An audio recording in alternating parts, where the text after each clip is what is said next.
This video includes spoilers for The Last of Us Part 2, so if you don't want any spoilers for Part 2, this is your spoiler warning. Get right here, man. I'm saying. So, Neil Druckmann, the director and writer, has come out and defended why he wrote Joel to be more relaxed in Part 2 and why Joel's guard was down in the cabin. I'm gonna play you the clip and then let's discuss. And people surprise us, right? People change, people evolve, people all the time. So it's like when the Joel that you see in the beginning of Last of Us Part 2, I mean, after the opening guitar scene, it's like that's 4 years of having lived in this community that's safe. 4 years of like, they meet people on the outside all the time and they bring them in. We have all these notes and stuff that they trust them. I want to just address that criticism because I've seen a lot of like, how come Joel and Tommy trust these people?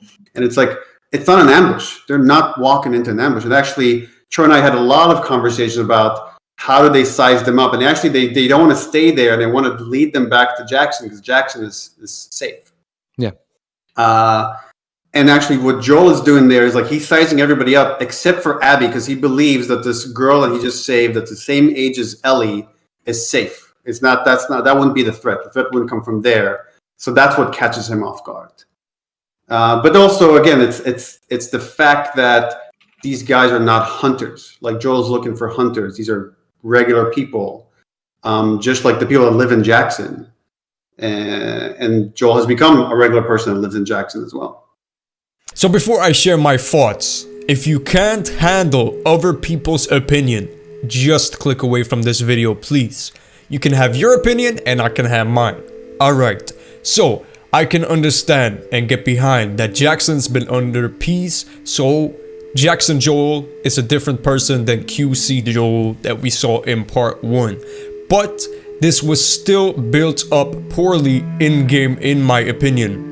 It should have been explained and built up better, just the notes hinting at this, and the director shouldn't have to explain why the writing makes sense outside of the game. It should make sense in the actual game. If Abby would have saved Tommy and Joel, I feel like the scene wouldn't have caused so much divide in how it was written, and it would have felt like it made more sense in game than just being hinted at in notes. I support Joel dying in Part 2 by the hands of Abby. If you showed me this story on paper, I would have loved it. But I cannot deny that Joel and Tommy having their guards down like that, it was not built up well in the actual game. In Part 1, it's implied that Jackson comes under regular attack from when the bandits, when we had the encounter at the power plant. Are you gonna tell me it was just one attack and a random coincidence that it happened when Joel reunited with Tommy? Bruh. And are you gonna tell me that Jackson hasn't been under attack at all for 5 years? I don't know about that. If you're new to the channel, I've said that I enjoyed the game overall and I loved it and I support what the story was doing on paper, but I don't like how certain scenes and moments were done, and this is one of those scenes. The problem isn't that Joel died. The problem for me is what happened before and also which part it took place in the game, since Neil's kind of done these attention grabbing formula in 3 times in a row now. But enough about that. This is about the writing of Joel's guard being down. Neil's explanation, it makes sense. It does justify why Tommy and Joel's guards were down outside of the game. But again, it should make sense in game. People shouldn't have to actively search up, why the writing makes sense in interviews or stuff like that. It shouldn't be hinted at just in notes. It makes sense that, Joel sees Abby, she's a similar age as Ellie, and he doesn't feel like she's a threat, right? It makes sense that Jackson in Neil's explanation has been under a long-lasting peace and that Joel isn't the same as in Part 1 due to this.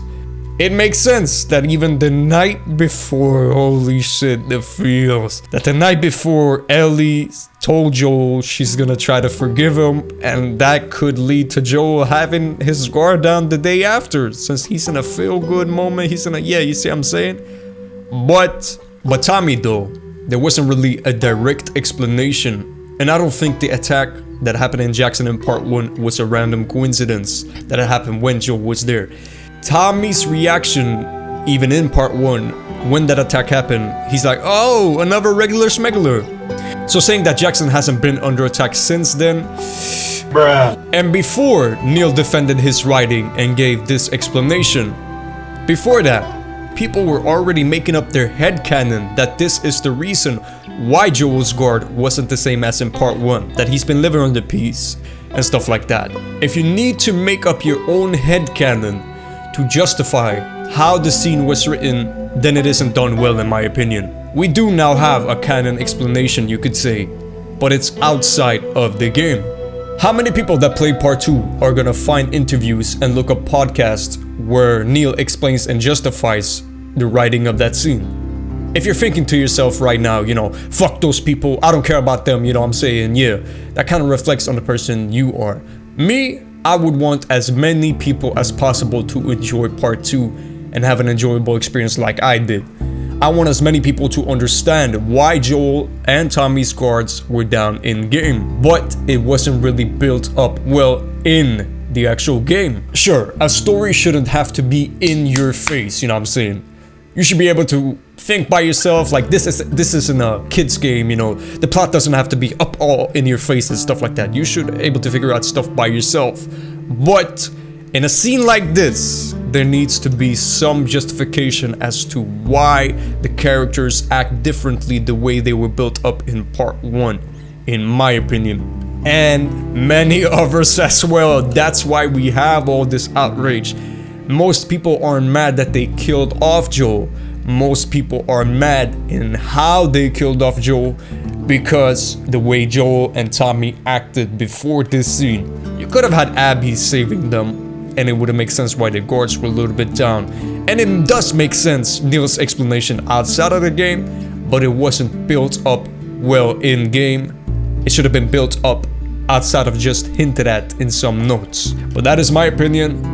Feel free to share your opinion in the comments down below as long as you remain civil. Let people think what they want of the game. Let people hate some parts of it, let people love some parts of it, let people say it's good, let people say it wasn't a masterpiece, alright? Don't insult others because of their opinion. You might not agree, but just agree to disagree in a civil way. There you go. Thank you for watching my video. Feel free to comment your thoughts in a civil way again. Like, share, sub with the bell if you're new. Do whatever you want to do and learn to survive. And I'll see you when I see you.